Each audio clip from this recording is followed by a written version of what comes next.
Sveiciens svētdienā! Nolēmu izveidot video, lai varētu nedaudz detalizētāk pastāstīt par gaidāmo situāciju tuvākajās dienās, kas sociālajos tīklos jau ir izsaukusi pamatīgu ažiotāžu un tāda viena sajūta, ka cilvēki ir panikā par to, ka tuvākajās dienās būs sniegs, kas ir diezgan saprotami, jo pēc tā siltuma, kas bija lieldienās, pat teju vasarīga siltuma, 25 grādiem, viss sāka plaukt, cilvēki jau tiešām bija domājuši, ka nu tik sāksies vasara, bet vienmēr ir jāatcerās to, ka mēs dzīvojam Latvijā un mums vasara tik vienkārši aprīļa sākumā nu nekad nesākās.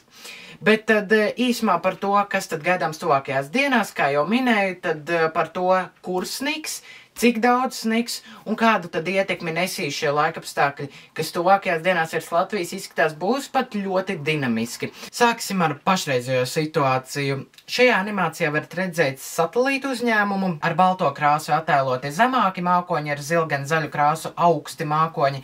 kuros ir ledus kristāliņi, bet būtībā nav nozīmes, vienkārši baltā un zilganā krāsa ir mākoņi, un varat redzēt, kā virs Ukrainas šie mākoņi ieņem tādu virpuļveida struktūru. Šis arī ir tas ciklons, kas tuvākajā diennaktī sasniegs Latviju, tas sāk veidoties, sāk pastiprināties virs Ukrainas, un šajā kartē savukārt jūs varat redzēt atmosfēras spiedienu. Tā karte gan ir diezgan sarežģīta uz pirmā acu skatiena to saprast, bet tā būtība ir tāda, tur, kur ir šis zilais reģions, tur ir zemākais atmosfēras spiediens, un tad varat redzēt tiešām virs Melnās jūras un Ukrainas ir viszemākais atmosfēras spiediens, tur tad arī pašlaik atrodas šis ciklona centrs, ciklona centrālā daļa. Un tad, skatoties prognozes tuvākajām stundām, respektīvi tuvākajai diennaktī, šajā kartē tas pats atmosfēras spiediens tikai ir nedaudz citādām krāsām, bet tā būtība ir tāda, ka jūs varat redzēt, kā šī ciklona centrālā daļa tuvāko stundu laikā jau lēnām sasniegs Baltkrieviju, un nākamajā naktī ar šo ciklonu saistītā nokrišņa zona lēnām aptvers valsts austrumu daļu. Uz rīta pusi lietus sāksies arī centrālajos un rietuma rajonos, un jā, tik tiešām no sākuma tas būs lietus, pārsvarā lietus, austrumos iespējams pat pērkona negaiss, taču rīta stundās lietus pakāpeniski pāries slapjā sniegā, un tad šajā kartē aptuvenais nokrišņu tips ar zaļo krāsu nokrišņu lietus veidā, oranžīgās krāsas slapja sniega veidā un zilie toņi nokrišņu sniega veidā. Šo karti gan jāuztver ļoti aptuveni, jo, lai gan līdz notikumam vēl ir 24 stundas, tātad prognoze nav tālu, tomēr jāņem vērā, ka šis ir dienvidu ciklons, un dienvidu cikloni vienmēr ir tādi dinamiski un grūtāk prognozējumi tieši tāpēc, jo tajos ir vienkārši dinamiskāki procesi. Un tad nedaudz jau pietuvojoties Latvijai, tad nedaudz detalizētāk par Latviju, kad tad snikšana sāksies. Pēc aktuālajām prognozēm snikšana Latvijā sāksies ap 6–7 no rīta, tad austrumu un centrālos rajonos lietu pakāpeniski nomainīs slapjš sniegs, kas līdz 9 no rīta jau daudz viet būs pārgājis sniegā, bet šeit atkal nelielas nianses, es pat teiktu būtiskas nianses. Dažādi modeļi prognozēja dažādus scenārijus, un neskaidrības vēl joprojām ir visai lielas, jo šeit ir ļoti plāna tā robeža, kad sniegs slapjš sniegs, kas ļoti vāji uzkrājās uz zemes, starp to brīdi, kad snieg jau sauss sniegs un sniega sagi ļoti strauji uzkrājās uz zemes. Un tieši šo robežu modeļiem pagaidām vēl neizdodas precīzi noprognozēt un nosimulēt, jo apskatoties uz kopējā nokrišņa daudzumu sniega veidā, kopējais nokrišņa daudzums, kas izskatīs nākamo 24 stundu laikā, bet slapja sniega un sniega veidā. Varat redzēt, ka būtībā visi modeļi ir vienprātīgi, kad rietumu un centrālos rajonos šis nokrišņa daudzums būs ap 15–30 mm, dažos ekstrēmākajos scenārijos pat līdz 35 mm.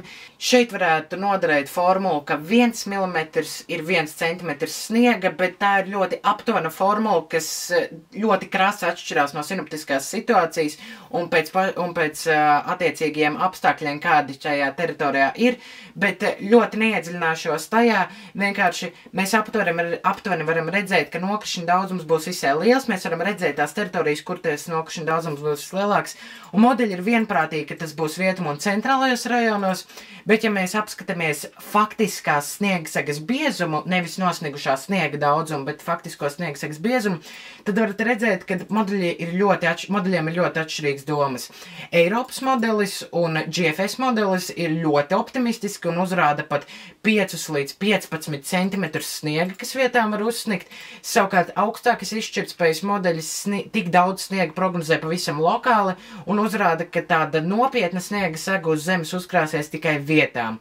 Un tā joprojām ir galvenā atšķirība, kuru modeļiem nav izdevies atrisināt pa 24 stundas uz priekšu, bet tas vidusceļš un kā pēc pašreizējām prognozēm izskatās visprecīzāk, kad rietumu un centrālos rajonos pavisam noteikti uzsnigs dažu centimetru bieza sniega kārta, austrumos uz to iespējamība ir nedaudz mazāka, bet jārēķinās ar to, ka visā Latvijā kaut uz īsu brīdi slapi sniega pārslas lietu un pievienoties var, un tad tā lielākā iespējamība, kad sniegs tiešām uzkrāsies uz zemes rietumu un centrālajos rajonos. Jāpiebilst gan, ka stiprākā sniegšana gaidām rīta stundās, līdz ar to satiksmes intensitātei esot lielai, iespējami traucējumi gan satiksmes kustībā, tāpēc to jāņem vērā, jāierēķina papildus laiks ceļā. Un tad tas tāds aptuvens ieskats tajā, kas ir gaidāms, bet tad rezumējot pavisam īsi, nākamajā naktī Latviju no austrumiem sasniegs nokrišņu zona. Sākumā tas būs lietus, kas rīta pusē daudz viet pārējais slapjā sniegā un sniegā.